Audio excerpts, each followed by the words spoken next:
Welcome to the Mormon to Medium podcast, where we'll talk about spirituality, the paranormal, religion, and my journey going from Mormon to medium. I'm Nanette Ride. Thanks for listening. Now let's go have some fun. Don't be afraid. Close your eyes. Welcome to the show.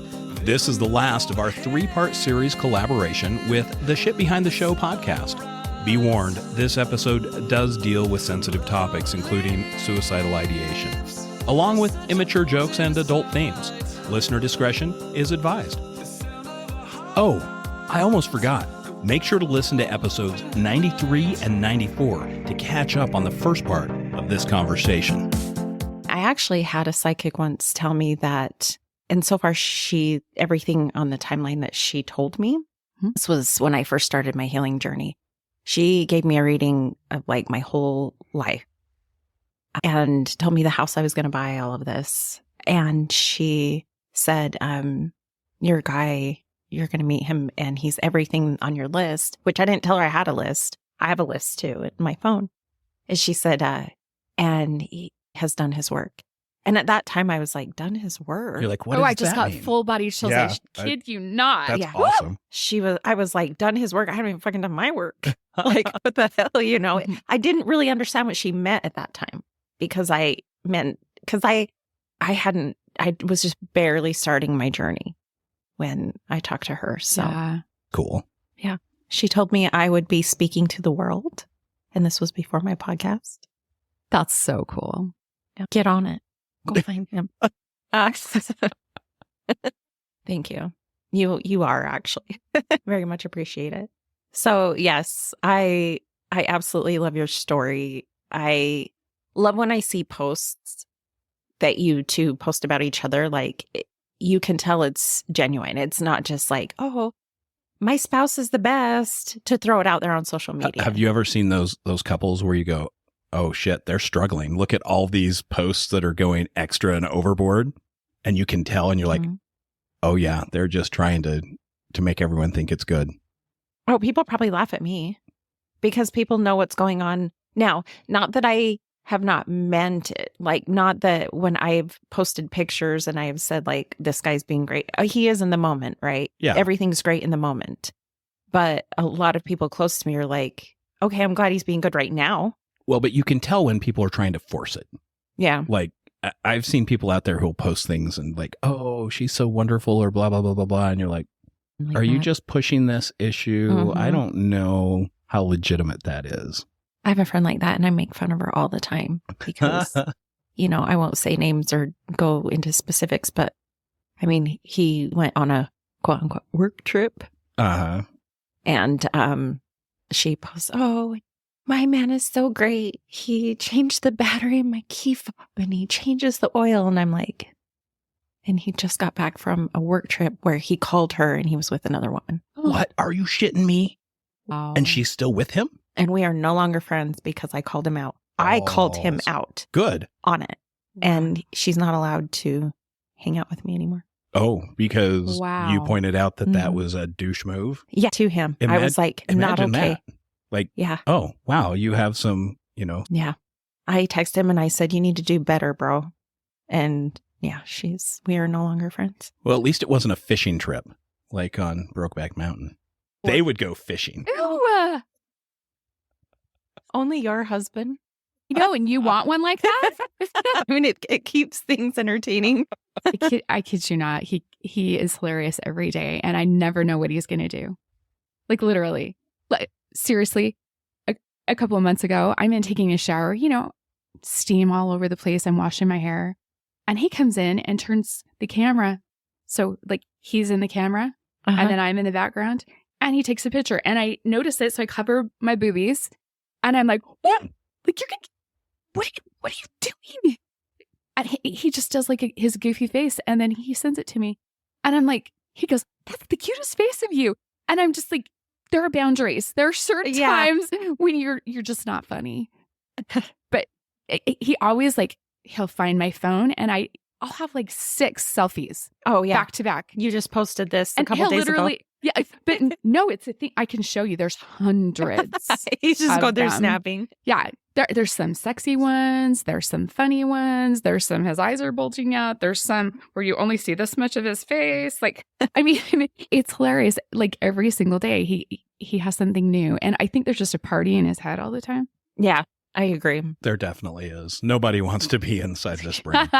I think we used to have contests at work. Who was the funniest? You and I. I think we were like, I think that was unofficial. The I class wasn't ever clown. told that. no. I don't think it was ever said, but I just feel like everybody was like, okay, the clowns are here. Let's. We just had fun, though. I mean, Yeah. that was, if you've got to spend time at work, you may as well have fun. We did have fun there. Yeah. We probably offended a lot of people. You know what, though? I think we kept it pretty professional when other people were around. When certain people were. There were some people that understood. Okay, so let me ask you this, Nan. Who do you think Christine's favorite Book of Mormon character is?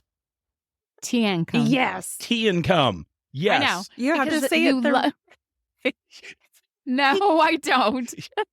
Tea and Come. That He was- bought me the figure. He didn't put it on my desk. no, Waldron bought you that. Oh, did he? Yes. Yep. Oh, I gave you credit for it. Yeah, I don't think Oh, that he's was gonna me. love hearing his name. Yeah. Yes, he is. Chris is oh, awesome. of course. We love him. Yeah. Yeah. So I came into work and there's the figurine on my desk, and Did that's I when buy I it? learned. Maybe I did. I don't remember. I just remember you had the action figure. Yeah. It wasn't a doll. It's an action figure. Okay. Because I that's don't even know what happened. Waldron probably has it. Probably.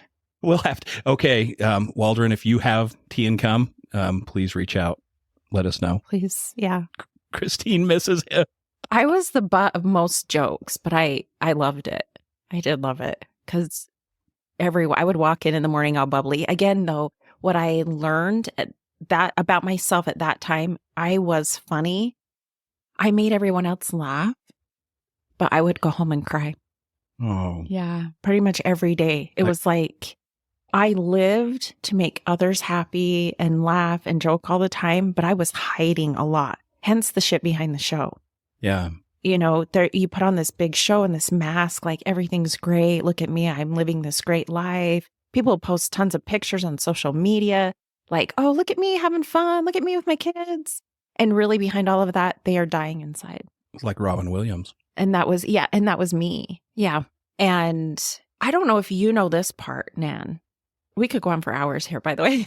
It's okay. I'm going to make this like 4 shows. I know. I was just going to say that. So I was going through the messiest divorce. My baby daddy turned my kids against me, Whoa. and I went months without seeing them. That hands down is the hardest thing I've been through in my life. That is heartbreaking. It was. For a mom. It Oh. was so heartbreaking. And this guy, I came into work one day, and I'll try to keep myself composed. I didn't cry for a year. Yeah, hand her those. And thank you. And I walked into work one day, and he happened, for some reason, was sitting by the door. I don't even know why, because our offices were upstairs. Yeah. And he was sitting down on the main level. And I was running a little late, and I walked in, and he's like, Tanner, what's wrong? And I just started sobbing. And I said, Brad, I couldn't find the pills. Like, I had been that morning searching for a bottle of pills to end it. And I couldn't find them. And he's like, listen, you're going to therapy fucking now. And I sobbed and sobbed. And I said, this is the first time I've cried in a year. And he's like, let it out. Ugly cry. He always made fun of my ugly crying too. So he called my boss and got me excused. I got into therapy that day. I don't know what would have happened had he not intervened. And it was like he just knew. As soon as I walked in the door, he just looked at me and he's like, Tanner, what the hell? You know, what's wrong? And yeah, I've told him before, you saved my life. He's like, I didn't save. And I'm like, I don't know. I don't know what I would have done. I may have just gone into work, gone about my day, and found another way. Right. I don't know. A week after I'd gone through some therapy, I went home, opened my closet. The pills were right where I had been searching for them and could not find them. They were right there. Just right in front. So I was like, I was not supposed to do that. I'm supposed to be here. But it was so heartbreaking in those moments. And so before court, you know, I would be going into court and I would go to him and just sob like a big brother, right? It was, and he would just tell me, do your ugly cry thing. and I was so grateful, am still, for that friendship, because it felt so lonely and so tough. Yeah. So hard at that time to deal with that, you know, not seeing your children. That is one of the most traumatic experiences in life. Yeah. Yeah, definitely. I can't even imagine. Mm-hmm. For me and my boys, from going from a stay-at-home mom, being involved in everything, to not seeing them. And then he would turn their phones off, like completely shut them off, so I could not speak to them. I was threatened if I came to the house that they had a restraining, or tried to get a restraining order, but he would call the police and have me removed from the premises. Like, he was just dirty with it. Now I have the most amazing relationship with my boys. They all see it. We're all sad about it because we missed out on so much. But I have the better relationship. You know, it turned out better. Right. And you're the better mom now because you've done a lot of work on yourself, so you can be more healthy with them. Yeah. I'm so glad that you had Brad. And, you know, he's super gifted in so many ways. His intuition, it is on the money. It always has been. Always. I can't even tell you how many times he'll be like, I just had a dream about so-and-so. I need to call them. Or I just have this feeling about so-and-so. I need to go have a conversation with them. Or like, he's always on alert for things that are going on. And I'm so glad that he was there for you. And I'm so glad that you had him as your big brother. And you deserve a Brad. You deserve a Brad for Christine. Well, the world is a better place with you in it. Absolutely. Wow, thank you. Yeah, it was a really, you know, it was a really hard time. And every time I get back up, he was kicking me back down, the ex, you know, and it was like, I've been going through a lot lately, but that hands down was the hardest time of my life. It was terrible. So yeah, I'm very grateful that we had that friendship, and I was so happy for him. Again, he was like, he would just walk in all googly eyed, and I'm like, whatever. I'm just over here being a shit show. I don't know. He married a shit show. So I was just telling him last night, here, I had a really hard week. Sorry. I was just telling him last night, and you saw my post on Facebook. I can't believe I get to be married to you. I can't believe that you're here. And I just told him how grateful I was for him last night, because a normal guy would have ran away a whole long time ago.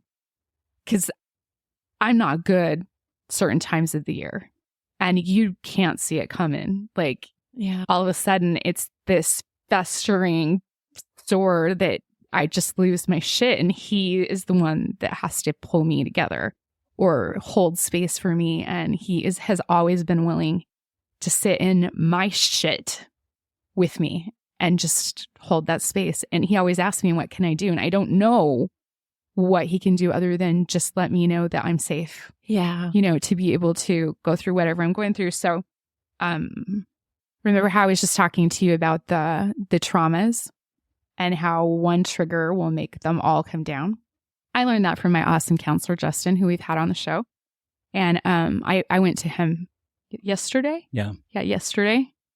So a couple days ago, somebody had posted.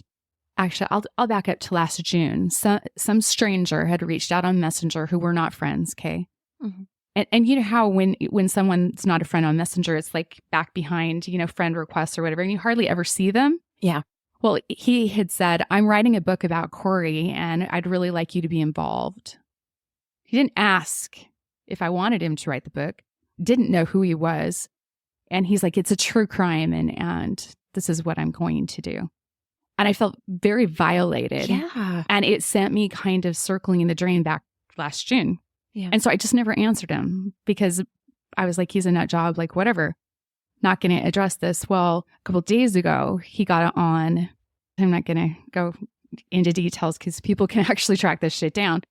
But he had said he had been asking for stories about Corey. to add to this book. And then he went through and thanked like all of these people that had helped him pull things together. And he had actually, Grandma requested all of the police reports, all of the court records. He had my husband's personnel file, all the way down to the places he worked and like everything, all of this personal information. And he was asking for all this stuff, but these people that he listed, I felt betrayed because they never said anything to me, number one. So I felt betrayed by them because I thought that they should protect our family. Because here, I might have a dash cam video of my husband's murder out there somewhere that my children might see. And I still do not know that it's not out there. I have the sheriff's department looking into that with the county attorneys and all that to see if they actually did release that, because that's been something that I have said absolutely no. Yeah. During the murder trial, I had some of my kids that wanted to see the dash cam video, and you can actually hear my husband take his last breaths. Oh, and you can hear the shots. So you can hear all of the things that happened. So, but there are some of my children and my grandchildren that did not want to see that. And I think that that should be a protected space. Yeah. And it should not be something that's ever public. And if anybody gets a hold of that, it should be our family when we're damn good and ready. And so I had all of these things, but I literally felt like I did the week that it happened. I felt panicky, like I'm on this merry-go-round going so fast that it can't stop. I couldn't breathe. I couldn't cope. I just wanted to run. Mm-hmm. And Brad's like, he's seen me do this before, but not for a really long time. I mean, I'm coming up on 11 years. So I was like, I don't understand why I'm reacting this way, why this is such a trigger, why I'm feeling so violated, why I'm feeling so betrayed, and why this is all happening. I need to understand this. I literally curled up on the couch in there and I did not move the whole day. He brought me in a half of his Xanax, and I don't like to take stuff. He's like, take this. And he's like, you need this. And I'm like, no. And he kind of fought with me a little bit. He's like, no, take this so that you can at least get calm enough to deal with this. And I was like, okay. So I took it and I literally just sobbed the whole day. Like I couldn't cope. And I'm sitting in my shit going like, why am I acting like this? I've done so much healing, done so much work.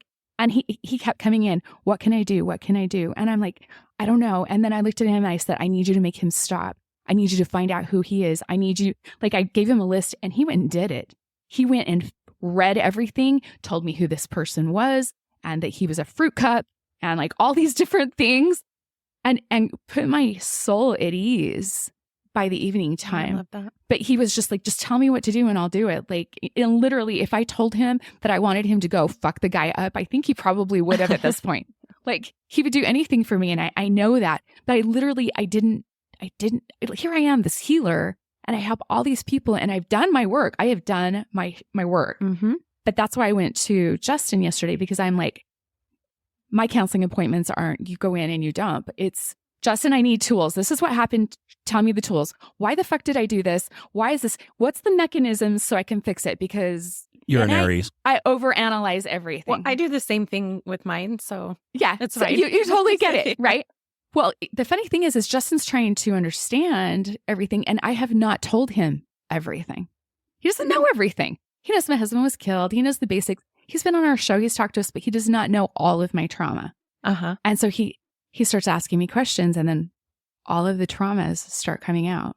Like right after my husband's killed, some of the officers actually did very inappropriate sexual things towards me. Here I am, this victim, and I have officers doing things towards me, but no one did anything about that. And then they kind of grouped together and spread rumors about me that I slept with the whole department. And it's still coming back to me by new people that go to the department. Oh yeah, we've heard you slept with most of the department, I wish my life were that. That would be a good movie. I effed Brad a whole bunch for like 3.5 years, but he was it. Like whatever. Mm-hmm. But I just felt so violated and betrayed. So I'm telling Justin all this stuff, and he's like, I had no idea. Like he's like, you have layer upon layer upon layer, like trauma. And then this insignificant fruit cup over here flicks the switch and all the trauma falls on your shoulders. And that's what you're dealing with. And it made sense. I was like, that's why I feel like I'm drowning, because I am. Like Yeah. literally rape energy and betrayal energy and abuse energy and like all of this stuff just went boom all at once. And it's not from lack of me doing my work. It's because I haven't severed the traumas from each other. They're still connected. Mhm. So it's like kind of like your hormones, you know, if one goes down, they all go down Yeah. type of thing. You know how you make a hormone, right? Yeah. Tell us. You pair. And he's a pro. Yeah. Just the tip, Brad. But he's had to hold space for me that is very ugly. Very, very ugly. And additionally, with where you were at, don't take this wrong, but I'm grateful that he had that experience, because he had to do the same thing to me, except for he physically picked me up and took me for help, because I had a 5-way plan and I was going to do it. And he's a protector, Yeah. you know, and he just doesn't, he will do anything to make sure someone feels safe. And I think that that's why I kept a hold of him, because my safe was gone. And he also doesn't borrow from my energy. He lets me just be me, Yeah. and he is him. And that's a beautiful thing, because we're both big energy, and I don't have to be anyone or fake like I'm anybody. But last night when I'm telling him, I'm like, I'm so grateful that you haven't run. I'm so grateful that you've stuck with me, and thank you for taking care of us and being the safe place. And I'm just crying. And I'm just like, sorry, I'm a mess. I freaking hate that I am. And he goes, it comes with the territory. And I'm like, he goes, I know what I married. And I'm just like, what does that mean? Like, I know I married a widow, but I love it. I'm pretty sure he has wings. Yeah. Then I don't. you can find that clone. Get on it. Teach a class. Right? We'll just call it a master class on Yeah. don't be a douchebag. You wouldn't think it'd be that hard, but You wouldn't, but there. I knew it. I can't. You guys I lost can't me with at you. master, okay? So- shit. And welcome to my life. No. And that's where we're at. Anyway. Wow. Christine, thank you so much for being on the show and collaborating with us. This is awesome. Thank you to both of you. It's been fun. I wish we could do this every week. Right? Unfortunately, we it's should 4 do it- hours. We should do it more often. Yes. Yeah. Just Definitely. like be a regular. Yeah. Because we learned that we can't do it over Zoom. Well, the Like- spirits mess with it. So They're like, no, you guys need to be in the same room. exactly. Have a cup of coffee together and just chill your tits. Yeah. Shout out to my daughter. Yeah. Chill your tits, huh? That's her favorite thing.